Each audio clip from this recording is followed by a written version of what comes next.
What do you got? It's your boy, Newfie Steve, back at it again, and today I'll be showing you guys my Frozen Mandible build on Path of Exile 2. So let's dive in. Now, just before I show you guys some gameplay, I will say we are playing Lich, not the Infernalist, like most people, and I'm going to go into why we play Lich and what makes it so great, and then we're going to go over some of the skills and some important things. This is very similar to the Infernalist build and gear-wise. I will say my character is not min-maxed. Still a long ways to go. I just want to show you how powerful it is.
Now, I'm going to quickly go over the skill gems.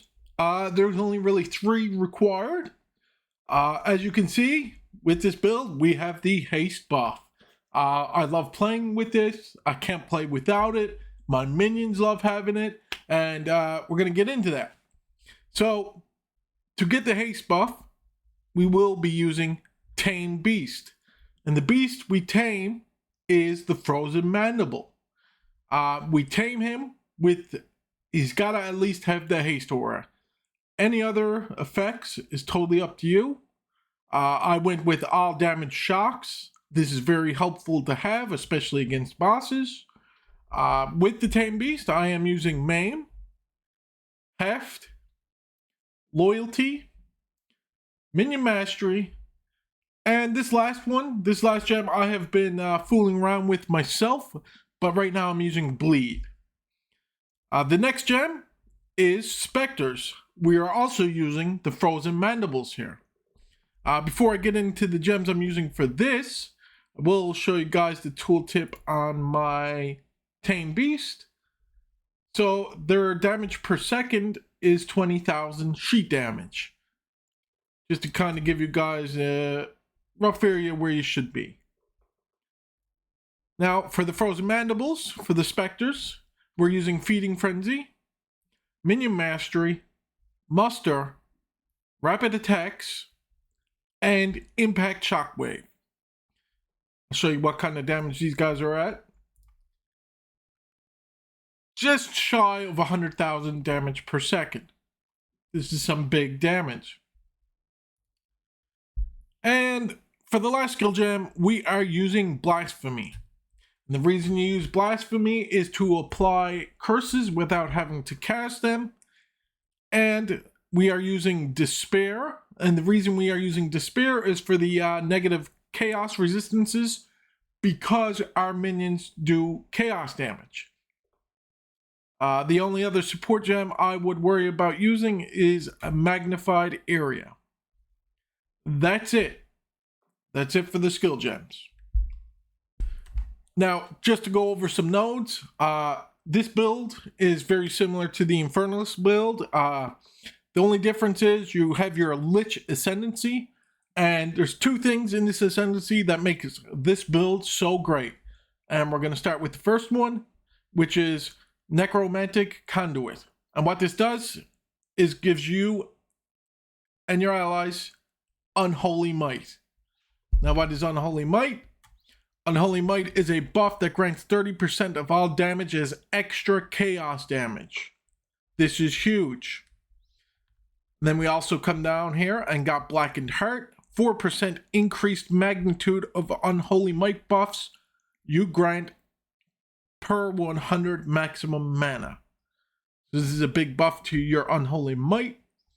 Now the other node that I'm about to talk about is a must-have node. This is what allows me to clear so fast and gives me that AoE clearing. And that node is Rupture the Soul.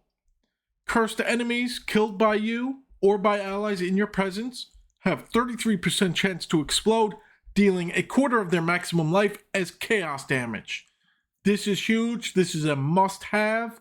That's what makes this build so great. I'll just go over a couple other nodes in the tree that are must-haves. Entropic Incarnation. What this does is minions gain 10% of physical damage as chaos damage. So this gives your minions even more chaos damage. This is a must-have. Another must-have node is Relentless Fallen. The main reason for this is the minions have 20% increased movement speed. And it also gives attack and cast speed, which is also really good.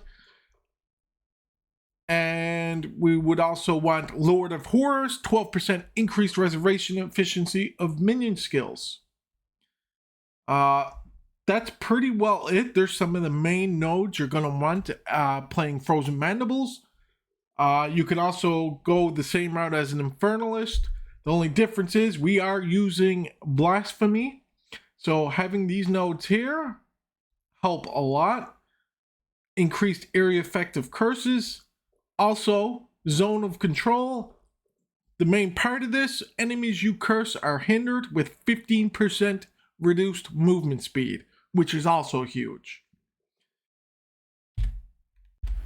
So, as you can see, it can clear maps very good, very quick, and I'm not even on a min-max character.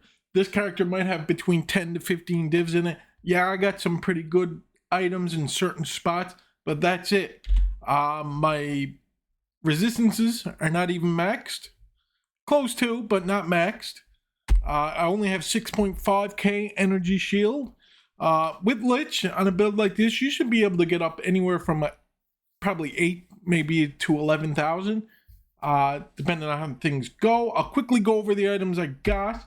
For the scepter, I have a +4 with allies presence damage. I could definitely get an upgrade with similar stats, just add physical damage. More spirit would help. For the helmet, we are using an alpha howl for the spirit because it gives 100 spirit. Also gives high cold res, which is good, but we also got it with the slam of +1 to minion skills. So this is a very good helmet. Our amulet is pretty good. We allocated Warlord Leader. It's just a very good node. It gives +40 to damage to minions, and it gives presence radius. And for our shield/focus, this is a pretty good offhand. It has over 300 energy shield, which is good. It gives +2 to minion skills, and also gives us some resistances. This is a pretty good shield. I paid about 8 div for this. For the boots, this is a must-have for most minion builds now. Bones of All. I have a 26%. You can get this up to 35 with a slam. So who knows, with the right improvements, I might even be able to get myself another frozen mandible. As right now I have 3. Well, you can total of 4 if you count the tame beast, but 3 from the specter and 1 tame beast. The belt is just a res belt. This can be replaced. I might go try ingenuity. Like I said, a lot of this stuff has to be upped or replaced. The gloves, I've had these gloves since I can remember. They need to be replaced with more energy shield, and the armor needs to be replaced with more energy shield. So still a lot of improvements to happen, but that's it. It's a pretty easy setup, pretty easy to run. Also, before we move on, I'll go over my rings real quick. We have Ever Grasping Ring, and what's so great about this is allies in your presence gain 25% damage as extra chaos damage. So this is more chaos damage towards your minions. So this is pretty well a must-have for big damage. And the other ring is Venter's Gamble. And I got this ring mainly for the 20 spirit. You want to try to get 20 spirit, which is max, and you want all your resistances in the positives. So, as you can see, this is a very strong build. I just cleared that map, no problem. Tier 15, fully juiced for the most part, besides the Delirium. It just shows what this build is capable of and why the Lich is so good. And the high damage from mandibles. Wait till I get this build min-max with unique jewels, such and such. You're going to be able to fly through the content. But that's it for this video. Thanks for watching. Hit the subscribe, and I'll keep y'all updated. Peace.